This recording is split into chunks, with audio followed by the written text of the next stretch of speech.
Hi everyone, আজকে শুভ মকর সংক্রান্তি। তো তোমাদের সাথে আমি একটা ভিডিও শেয়ার করছি, চলো।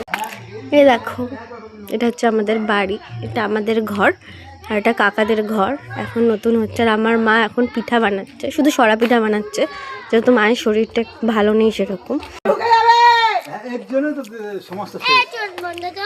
নিয়ম একটাই থাকবে, তোমাদেরকে দেখালাম যে আমার মা এখন পিঠা বানাচ্ছে।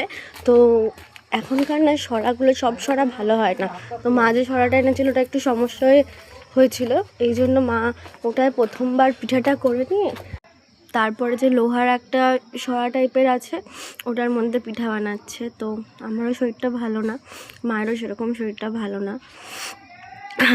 তো পিঠাটা আগে ফার্স্টে গুড় দিয়ে খাওয়া হবে, তারপর দুধে ভিজিয়ে খাওয়া হবে। আগে মা যখন পিঠা করতো, পুলি, চুষি, পাটিসাপটা সব অনেক কিছু করতো, এখন শুধু সরা পিঠা করছে, যেহেতু নিয়ম এটা। তো তোমাদের সাথে দেখা হচ্ছে পরের শর্টসে। তোমাদের বাড়িতে কী কী পিঠা হলো জানিও। Tata, by.